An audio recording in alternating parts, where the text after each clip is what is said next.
Hello friends, मैं हूं उज्जवल और आपका एक बार फिर स्वागत है मेरे YouTube channel hot star maths के 5G नेटवर्क में। मैं आपको पिछले वीडियो में डिटर्मिनेंट शुरू किया था, मतलब एक नया चैप्टर हम लोग शुरू किए हैं डिटर्मिनेंट्स। उसका परिभाषा और उसके हल करने के तरीके को हम लोग पढ़ चुके हैं। आज हम आपको उसके आगे ले चलेंगे, लेकिन कुछ पूछताछ है आपसे। मेन चीज है कि आप सारणिक का परिभाषा समझे या नहीं समझे। चलिए मान लेते हैं कि आप सारणिक के परिभाषा नहीं भी समझे हैं, तो उसको साइड करो। एक और मेन चीज है कि सारणिक को हम लोग हल कैसे करते हैं। वैसे आपको ये बात पता है कि सारणिक वर्ग अभिहु से मिलकर बना होता है, मतलब वर्ग अभिहु से ही सारणिक बनाया जाता है, या डायरेक्ट भी सारणिक को बनाया जाता है। जब डायरेक्ट सारणिक को बनाया जाता है तो डेल्टा से सूचित किया जाता है, और यदि किसी वर्ग अभिहु ए से सारणिक बनाया जाता है तो उसे डिटर्मिनेंट ऑफ ए से सूचित किया जाता है। सारणिक का अपना एक स्पेशल चिन्ह होता है, और मैट्रिक्स में स्पेशल चिन्ह नहीं होता है। उसे हम बड़ा कोष्ठ में लिख सकते हैं या छोटा कोष्ठ में लिख सकते हैं या बिना कोष्ठ के भी लिख सकते थे मैट्रिक्स को, लेकिन सारणिक को हम बिना कोष्ठ के नहीं लिख सकते हैं। सारणिक का एक स्पेशल चिन्ह होता है, वो कोष्ठ नहीं है, वो सारणिक का चिन्ह ही है, जिसे हम बताए थे 2 3 5 7। ये जो दो पाई खींचे है ना, यही सारणिक का चिन्ह है। इसे डिटर्मिनेंट ऑफ पढ़ा जाता है। ये डायरेक्ट लिखा गया है, ये किसी अभिहु से मिलकर नहीं बना है, मतलब हम किसी वर्ग अभिहु को लेकर के नहीं बनाए हैं। वैसे इस बात को माइंड में स्पेशली बैठा लीजिए कि सारणिक में हमेशा रो और कॉलम की संख्या बराबर ही होगी। कोई भी ऐसा सारणिक आपको नहीं मिलेगा जिसमें रो और कॉलम की संख्या बराबर नहीं हो, क्योंकि परिभाषा ही बोलता है कि सारणिक सम्मिश्र संख्या, वास्तविक संख्या और फलनों के वर्गाकार सजावट है। और वर्गाकार सजावट का अर्थ क्या है? रो और कॉलम की संख्या बराबर हो। ये है रो और ये है कॉलम, मतलब क्षैतिज कतारों को रो बोलते हैं और ऊर्ध्वाधर कतारों को कॉलम बोलते हैं। तो इसमें रो और कॉलम की संख्या बराबर है। इसमें रो की संख्या 2 है और कॉलम की संख्या 2 है, दैट मीन्स ये 2/2 है। समझ रहे हैं? इस सारणिक का कोटि 2/2 है। तो यहाँ कोटि का कुछ खास अर्थ नहीं है। अभी इसका मान निकालना है। डेल्टा इक्वल टू इतना। तो अगर पूछा जाए कि डेल्टा का मान क्या होगा, एक संख्यात्मक मान बताइए। ये तो एक सजावट है, इसका एक संख्यात्मक मान बताइए, यानी इसका हल कीजिए। तो हल हम किस प्रकार से करेंगे, देखिएगा। मैं आपको एक बात बता देता हूं कि आपके एग्जाम में सारणिक से इस टाइप का ऑब्जेक्टिव आता है। कैसे आता है? पहले तो पूछ देगा कि इसका मान बताइए, तो बेशक आप इससे इसमें गुना करते हो और इससे इसमें गुना करते हो। 1 नंबर स्थान ये और 2 नंबर स्थान ये, मतलब आप हल करोगे इसे तो 2 सते 14 और 5 तिहाई 15, हल करके आएगा -1। 14 में से 15 गया -1। पहले ये गुना होता है, फिर 2 नंबर में ये गुना होता है, इसलिए हम इसको 1 नंबर बोले हैं और इसको 2 नंबर बोले हैं। पहले मुख्य विकर्ण, बाद में साधारण विकर्ण। गुना करके घटा देते हैं, -1 आता है। मैं पिछले वीडियो में बताया भी था कि क्यों घटाते हैं, साइन स्कीम है इसके कारण। उसमें ये भी बात बोला था कि साइन स्कीम कहां से आया, ये अगले वीडियो में बताऊंगा। तो हो सकता है कि मैं आज बताऊं या फिर कभी ना कभी आपको ये बात जरूर बताएंगे आगे चल के। समझ में आया? चलिए, तो तत्काल आप 2/2 कोटि के सारणिक का मान निकालना सीख गए हैं। कल के वीडियो में आप 3/3 कोटि के भी सारणिक का मान निकालना सीख गए। लेकिन मैं बताने वाला हूं कि इससे ऑब्जेक्टिव क्वेश्चन कैसे पूछते हैं, क्योंकि सभी चैप्टर के साथ साथ ऑब्जेक्टिव अगर बताते हैं तो कुछ ज्यादा क्लियर होता है। वैसे हर चैप्टर के लास्ट में कुछ ऑब्जेक्टिव हम पढ़ा देते हैं। देखते हैं कि इसमें हम आपको क्या ऑब्जेक्टिव बताते हैं, क्योंकि 50% जब ऑब्जेक्टिव आपके एग्जाम में आ रहा है तो ऑब्जेक्टिव को छोड़ना उचित बात नहीं है। तो साथ साथ ऑब्जेक्टिव भी हम लोग सॉल्व करते चलते हैं।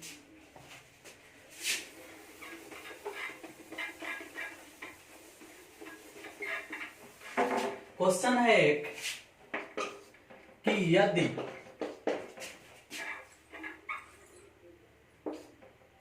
3x 5 इक्वल टू 0, तो x equal to what? Objective question ऐसा पूछ सकता है। ये सारणिक है और इस 2/2 कोटि का सारणिक है। इसे हल करना होगा तो इससे इसमें गुना होगा, इससे इसमें गुना होगा, और बराबर में 0 है तो 0 होगा। 5x को इधर से उधर भेजेंगे तो प्लस में हो जाएगा, और 15 इधर रह जाएगा तो प्लस में है। 5 से 15 कटेगा तो 3 बार में कटेगा और x का मान 3 आ जाएगा। ऐसा ऑब्जेक्टिव आपके एग्जाम में पूछ सकता है, देख लो इसे। इस प्रकार के ऑब्जेक्टिव यदि आपके एग्जाम में आएंगे तो आप इसे सॉल्व कर सकते हो। सारणिक के मान निकालने पर आता है।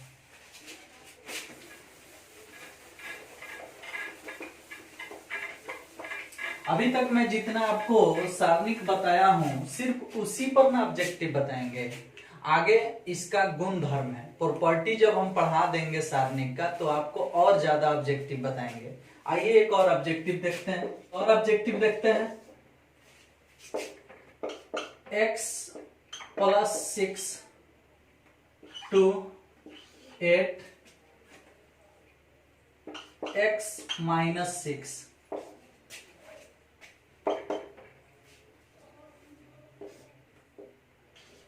5 4 5 4। इसको हल करके x का मान निकाल देना है। फिर वही काम होगा, इससे इसमें गुना होगा, इससे इसमें गुना होगा, तो x + 6 इंटू x - 6, 8 से 2 में गुना तो -16, मतलब हई दोनों गुना किए तो ये आया, और हई दोनों को गुना करेंगे तो 16, और बीच में माइनस। 5 से 4 में गुना तो 20, 5 से 4 में गुना 20, 20 में से 20 घट गया 0। इसको हल करेंगे तो a + b a - b a² - b², और बराबर 0। 36 उधर जाएगा, ये -16 भी इसके साथ साथ है तो इस तरह से रहेगा, और बराबर में 0। तो 36 और 16 जोड़ने से कितना हो जाएगा? 52। तो x² - 52 equal to 0। x² equal to 52, तो x इक्वल टू ±√52। तो x का आंसर आ गया ±√52। आप इसे तोड़ोगे तो 2√13 भी बोल सकते हो। इसका जवाब इस तरह से हो जाएगा ±2√13। 2 दूना 4 और 13 चौका 52। तो ऐसा भी ऑब्जेक्टिव पूछता है, समझ में है? देखो, सारणिक का मान भी पूछ सकता है। 3/3 कोटि का दे देगा और कहेगा कि इसका मान निकाले, और आप एक्सपेंडिंग करके निकाल सकते हो। जैसे आओ एगो 3/3 कोटि वाला भी देख लेते हैं।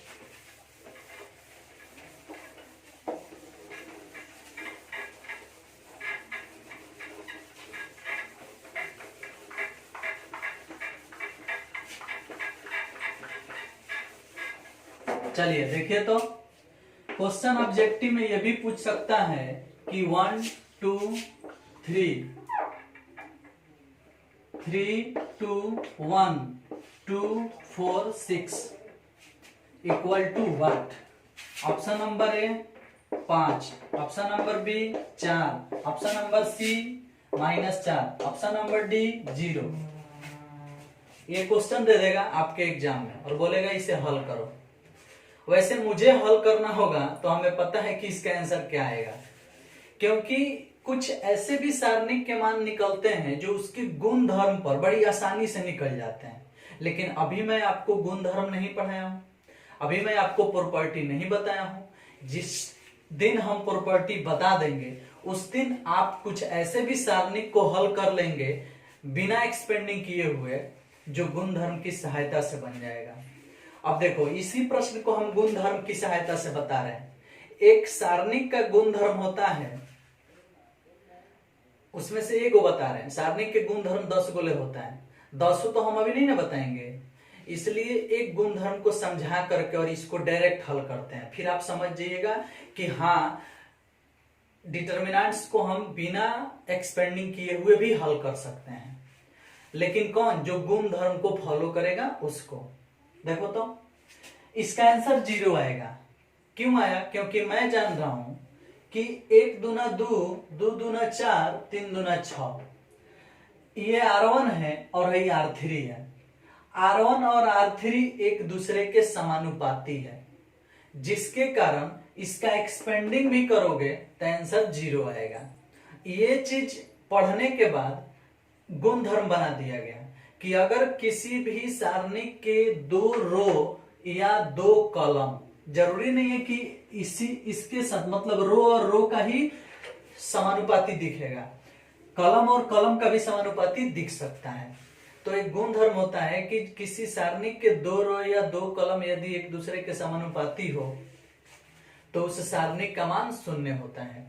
अब जैसे 1 दूना 2, 2 दूना 4, 3 दूना 6, मतलब 1/2, 2/4, 3/6 कटाएंगे तो हमेशा 1/2 ही आएगा। मतलब हर जगह वैल्यू सेम आएगा। देखो 1 के 2 गुना 2, 2 के 2 गुना 4, 3 के 2 गुना 6, मतलब हम बिना हल किए हुए इसका आंसर क्या बता देंगे? 0। लेकिन आप अभी गुणधर्म नहीं पढ़े, इसलिए मैं आपको एक्सपेंडिंग करने का ऑर्डर दूंगा कि आप एक्सपेंडिंग सीखो पहले, क्योंकि एक्सपेंडिंग सीख जाओगे तो गुणधर्म तो हम पढ़ेबे करेंगे, वो भी सीख जाओगे।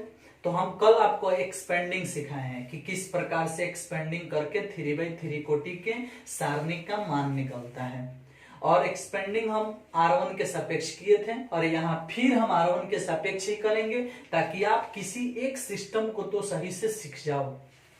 चलो लिखते हैं, on expanding along R1, R1 यही ना है, तो R1 में 1 2 3 है, तो 1 लिख के ऐसा करेंगे, -2 लिख के ऐसा करेंगे, +3 लिख के ऐसा करेंगे। अब आप समझ सकते हो कि प्लस माइनस प्लस कहां से हम लाए हैं, साइन स्कीम याद है। चलो तो 1 लिख दिए हैं, 2 लिख दिए हैं, 3 लिख दिए हैं, plus minus plus sign scheme भी सेट कर दिए हैं।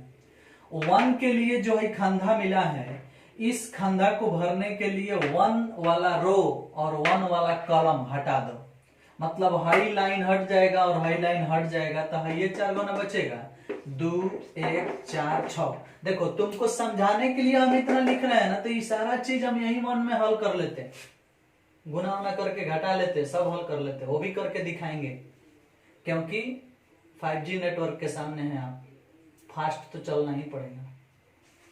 देखिएगा ये क्या है, 2 वाला लाइन हट जाएगा, ये वाला लाइन हट जाएगा, तो 3 2 1 6, 3 2 1 6, ये क्या है 3, ये वाला लाइन हट जाएगा, ये वाला लाइन हट जाएगा, 3 2 2 4, 3 2 2 4, जैसा है वैसा लिख दिए। अब किस प्रकार हटा रहे हैं इस बात को आप समझ रहे हो, हम R1 से बना रहे हैं, आप भी कम से कम एक विधि तो सीख जाओ R1 से बनाना, बाद में किसी और से बना लेना। जैसे बच्चे पहले साइकिल डुगराना सीखते हैं, फिर दौड़ाना सीखते हैं, फिर लंगड़ी सीखते हैं, फिर सीट सीखते हैं, फिर तेज में लोड सीखते हैं, लोड हाँकना, फिर तेज चलाते हैं, फिर अगले चक्का उठा उठा चलाते हैं। तो पहले तो धीरे धीरे सीखो, बाद में जिस तरह से मन करे उस तरह से बना लेना। चलो हल करते हैं। 2 छक 12, 4 एकम 4, 12 में से 4 गया 8, 8 एकम 8। समझ में आया कुछ?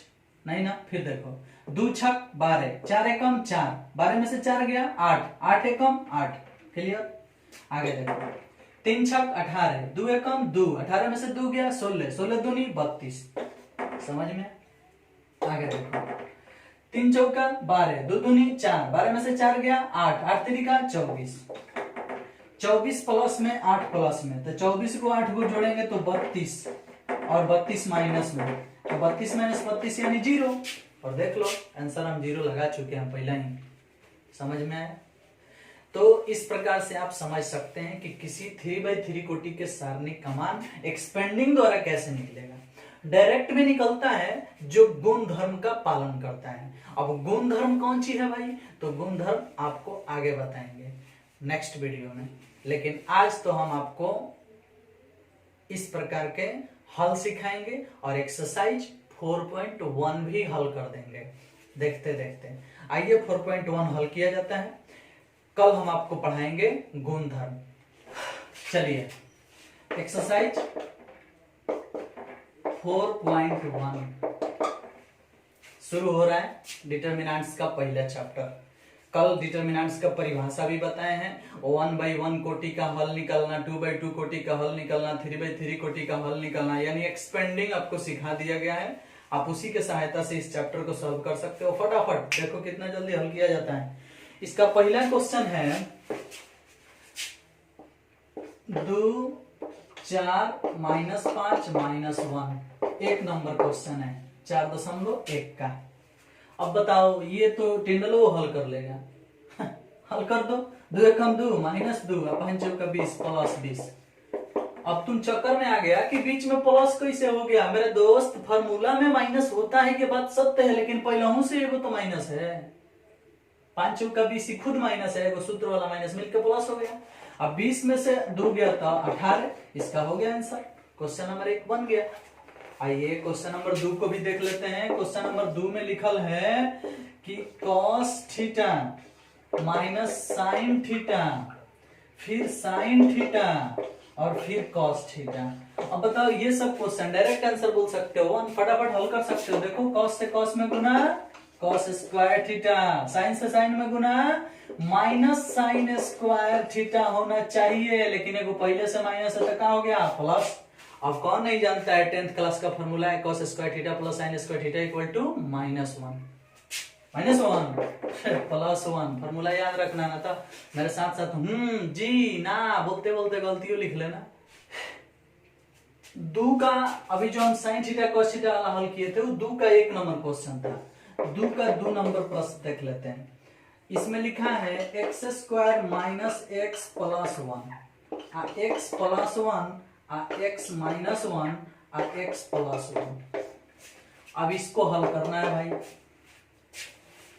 अब जब इसको हल करना है तो क्या करना है, इससे इसमें गुना करना है। तो इससे इसमें गुना करना है तो x + 1 x² - x + 1।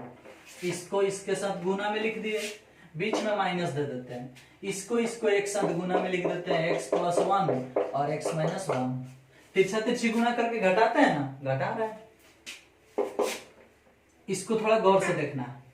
a + b into a² minus ab + b²। b माने 1, a माने x और b इंटू 1, या 1 भी ऐसे लिख सकते हो। तो है a हो गया, है b हो गया। a² minus ab + b²। तो ये एक सूत्र हो गया, जानते हो किसका? ये सूत्र हो गया AQ + BQ का। तो a के जगह पर x और b के जगह पर 1, तो 1 का q होगा तो 1 है ना होगा, minus a + b a - b, तो a² - b², x² - 1 के स्क्वायर 1, x क्यू उतर गया, +1 उतर गया, माइनस से गुना होगा -x² माइनस से गुना होगा +1। अब देखो x क्यू उतर गया, x² उतर गया, +1 +1 +2 हो गया, और यही होगा आंसर। क्लियर? समझ में आया? इस प्रकार से 2 का दूसरा भी खत्म हुआ। आइए देखते हैं क्वेश्चन नंबर 3।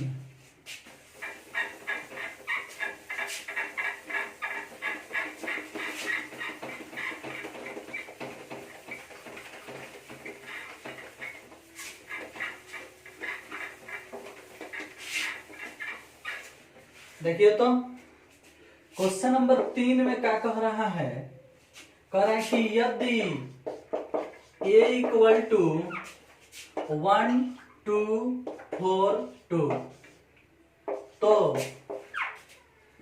दिखाएं कि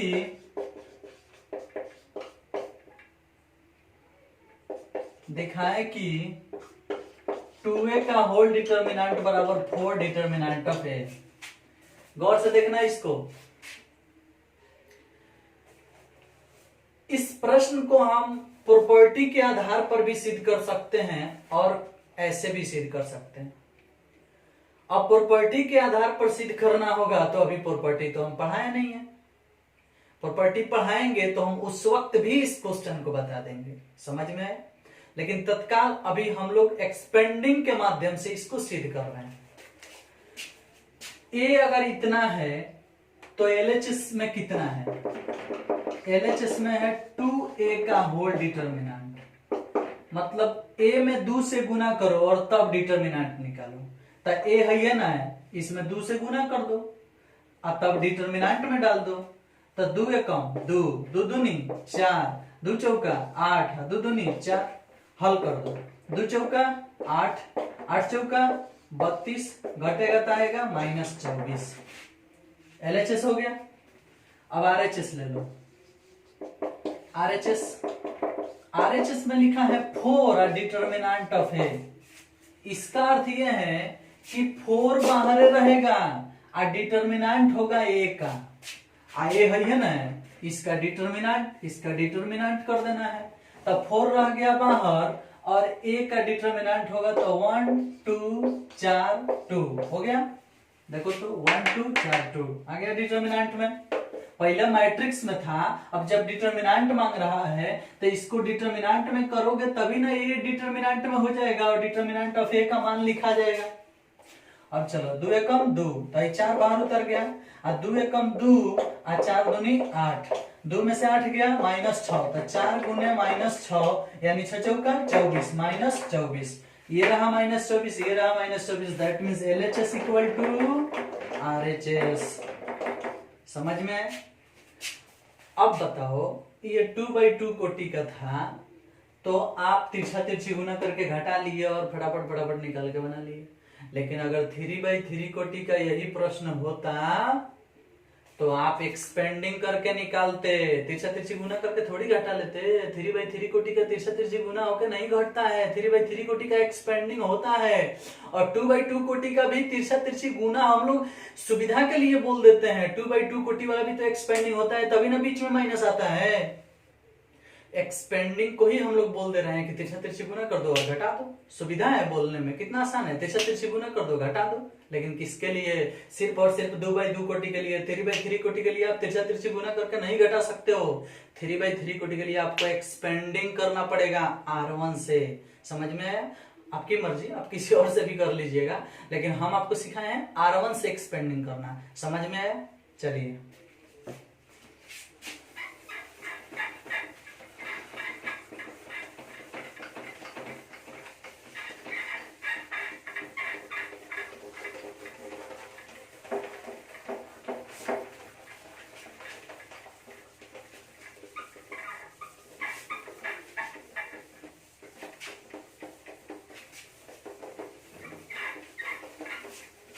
चलिए क्वेश्चन नंबर 4 देखते हैं।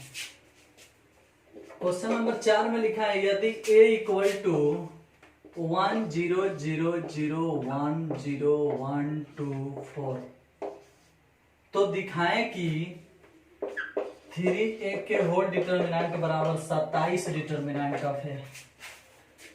ये है क्वेश्चन नंबर 4। ये है क्वेश्चन नंबर 4 और ये भी उसी के तरह है, इसके पहले वाला जिस प्रकार बना था उसी प्रकार। अब देखो, इसे भी हल करना है तो कैसे हल करोगे? a इक्वल टू इतना दिया है तो 3a निकाल लो, 3a निकाल लो, उसके बाद उसका डिटर्मिनेंट निकाल दो। तो चलिए, जब a दिया है तो LHS ले लेते हैं और LHS में है डिटर्मिनेंट ऑफ 3a। देखो तो इसमें 3 से गुना कर दो, डिटर्मिनेंट में ले लो। तो यह भी बड़ा क्वेश्चन में है, दैट मीन्स ये अभिहू है। इसको सारणिक में लाना है तो 3a को ना सारणिक में लाना है, पहले 3 से सब में गुना कर लो, फिर सारणिक के चिन्ह में लिख दो। 3 एकम 3, 3 0 0, 3 एकम 3, 3 0 0, 3 एकम 3, 3 दूनी 6, 0 0 12 हो गया। अब इसको एक्सपेंडिंग करना है। अब एक्सपेंडिंग करना है तो आप सीखे हो on expanding along R1। R1 से एक्सपेंडिंग कर लो। चलो, R1 से एक्सपेंडिंग करोगे तो भी बनता है, लेकिन C1 से भी एक्सपेंडिंग करना चाहोगे तो भी बनेगा। तो आपके मन में तो कब से चल ही रहा होगा कि सर एगो काम कीजिए, आप इसे R1 से नहीं, C1 से एक्सपेंडिंग करके दिखाइए, R1 से नहीं R2 से करके दिखाइए, R3 से करके दिखाइए, C2 से कीजिए, C3 से कीजिए, किसी से कीजिए, लेकिन R1 से मत कीजिए। तो चलो एक और आपको अच्छी बात बता देते हैं। अगर किसी सारणिक का एक्सपेंडिंग ही करना है तो देखो, जिस लाइन में सबसे अधिक जीरो दिखाई पड़ेगा उस लाइन से एक्सपेंडिंग करने में सुविधा होगी। अब यहां बताओ किस लाइन में सबसे अधिक जीरो है, तो आपको दिखाई देगा कि C1 में पहला कॉलम में, इस प्रकार से कॉलम ही ना होता है, इस प्रकार से रो होता है और इस प्रकार से कॉलम होता है। तो पहला कॉलम में अधिक जीरो है, तो पहला कॉलम से एक्सपेंडिंग करने पर ज्यादा फायदा होगा। आओ एक्सपेंडिंग कर देते हैं पहला कॉलम से। तो ऑन एक्सपेंडिंग अलोंग C1 से एक्सपेंडिंग होगा तब plus minus plus sign scheme होता है, तो 3 लिखोगे ऐसे करोगे, माइनस 0 लिखोगे ऐसे करोगे, प्लस 0 लिखोगे ऐसे करोगे। तो 0 में हाथी से गुना 0 और 0 में घोड़ा से गुना 0, तो काहेला 0 लिख रहा है, छोड़ दो 0 को मत लिखो, खाली 3वें वाला लिखो है 0 से तो गुना होगा तो 0 ना होगा। इसीलिए बोले हैं कि जिस लाइन में सबसे अधिक जीरो होता है उससे एक्सपेंडिंग करने में सुविधा मिलती है, और यही सुविधा तो है कि बाकी को छोड़ दो, खाली एक एक हल करो। अब 3 के लिए high line high line high line high line, 3 जिस कॉलम में है और जिस रो में है उसको हटा दो, तो 3 6 0 12, 3 6 0 12, 12 3 36 और 0 में 6 से गुना 0, तो 12 3 36, 36 में 3 से गुना 108, LHS हो गया। 3 में 12 से गुना 36 है, 0 में 6 से गुना 0, तो 36 में से 0 जाएगा तो 36 है, 36 में 3 से गुना होगा तो 108, LHS हो गया। अब RHS में क्या है भाई, तो 27 डिटर्मिनेंट ऑफ ए है। अब एक बात बताओ, 27 बाहर रहेगा और डिटर्मिनेंट ऑफ ए का अर्थ है कि हाई डिटर्मिनेंट में लिख लो 1 0 1 0 1 2 0 0 4 लिख दिए। अब इसको हल करना है तो 27 बाहर रहेगा, एक्सपेंडिंग होगा, इसमें भी C1 में अधिक जीरो है, देख लो C1 में सबसे अधिक जीरो है तो C1 से एक्सपेंडिंग कर दो। तो चलो C1 से एक्सपेंडिंग करोगे तो हाई कौन सी है 1, तो 1 ही लिखोगे गुना में और फिर हैंग करोगे, हाई लाइन हटा दोगे, 1 2 0 4 लिखोगे, 1 2 0 4 लिखोगे, हल करोगे तो हाई वाला 0 हो जाएगा, हाई वाला 4 हो जाएगा, तो 4 से 1 में गुना 4 है, 4 से 27 में गुना 108, और देख लो 108 वो भी आया, 108 ये भी आया, LHS equal to RHS। Finish, बन गए अभी। चलिए इस प्रकार से क्वेश्चन नंबर 5 सब के सब एक्सपेंडिंग है, इसलिए क्वेश्चन नंबर 5 आपके लिए, आप खुद से सॉल्व कीजिएगा, सारा के सारा प्रश्न उसमें एक्सपेंडिंग ही है, आप एक्सपेंडिंग कीजिएगा। क्वेश्चन नंबर 6 एक्सपेंडिंग है, एक्सपेंडिंग कीजिए, एक्सपेंडिंग करना सीखे हो ना, कल से लेके आज तक एक्सपेंडिंग सिखा रहे हैं, तो एक्सपेंडिंग कर लीजिएगा, यही आपके लिए होमवर्क है। समझ में आया? आज के लिए होमवर्क आपको यही मिला, क्वेश्चन नंबर 5 और क्वेश्चन नंबर 6 आपको बना लेना है। वैसे पूरा चैप्टर आपको बनाना है और हमें कमेंट बॉक्स में बताना है कि हाँ मैं बना लिया। समझ में आया? चलिए, और क्वेश्चन नंबर 7 ऑब्जेक्टिव है, 7 जो अभी थोड़ा देर पहले शुरू में बता रहे थे वही तो है क्वेश्चन नंबर 7।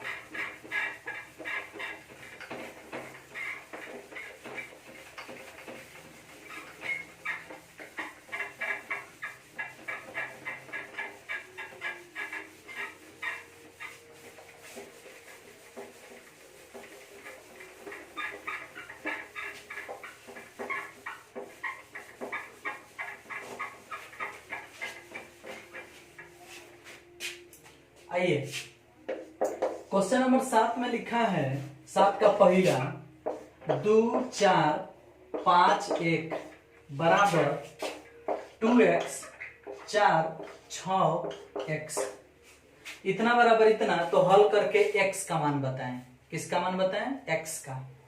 तनिक ध्यान देना, ऐसा प्रश्न हम शुरू में ही बता के आए हैं।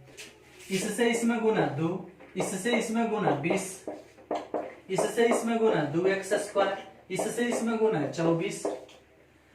अब देखो 2 में से 20 गया -18, 2x² माइनस 24 को इधर भेज दो तो 2x² बराबर 24 इधर आके प्लस में 18 तो माइनस में हिले 2x² बराबर 24 में से 18 गया 6 x² बराबर 2 3 6 3 आई x बराबर प्लस माइनस √3 हो गया सब। ऐसा प्रश्न ऑब्जेक्टिव में पूछता है भाई, तभी अगर 2 नंबर में भी पूछे तो क्या दिक्कत है, तिरछे गुना करो बराबर में लो फटाफट हल कर दो। समझ में आया। इसी प्रकार से इस चैप्टर में आपका क्वेश्चन नंबर 8 भी है जिसे आप खुद से हल कर लेंगे। समझ में आया। अब चलो आज हम 4.1 खत्म कर दिए, एक्सरसाइज 4.1 खत्म हुआ, लेकिन आपसे कुछ बात करना है। परसों में एक मोटिवेशनल वीडियो दिया था, आप लोग देखे भी होंगे उसे। उम्मीद करते हैं कि आप उस वीडियो से बहुत कुछ सीखे होंगे और अपनी लाइफ में बहुत चीज परिवर्तन कर रहे होंगे। अपनी माइंड पर, अपने जो 5 दरवान हैं उस पर आप काम करा रहे होंगे, उसको चाहे उस पर रेगुलेटर फिट किए होंगे और मात्रा पर काबू किए होंगे। क्या गलत है क्या सही है उसको आप समझ रहे होंगे। भाई दबे अगर आप वो चीज नहीं भी कर रहे हैं तो वो आपकी मर्जी है, हम अपना काम कर चुके हैं, आपको समझाए हैं, आगे और भी समझाते रहेंगे, आपको और भी मोटिवेशनल वीडियो देते रहेंगे। एक बात मैं आपको और बता देता हूं कि हर इंसान को अपने ज्ञान का घमंड होता है। तनिक ध्यान देना, हर इंसान को अपने ज्ञान का, अपने नॉलेज का काफी घमंड होता है। मुझे मत समझ लेना, मुझे कोई घमंड नहीं है, मैं बहुत आम आदमी हूँ, मैं बहुत गलती करता हूँ, मैं अपने आप को घमंडी नहीं समझता हूँ। और बेशक सब किसी से मिलजुल के बात करते हैं, हमको किसी बात का ये नहीं रहता है कि नहीं हम बहुत ज्ञानी हैं, हम हॉट स्टार हैं, हम आज मेरे पास बहुत विद्यार्थी हैं तो हमारे पास ज्ञान है तो हम बहुत कम शेयर करें, इस टाइप का कुछ बात नहीं है। हम आपको फोकट में नहीं देंगे, कभी कभी फोकट में भी बताना पड़ता है। समझ में आया। तो ध्यान दीजिएगा, एक दूसरी बात आपको समझा रहा हूं, गौर से इसको सेट कीजिएगा अपनी माइंड में।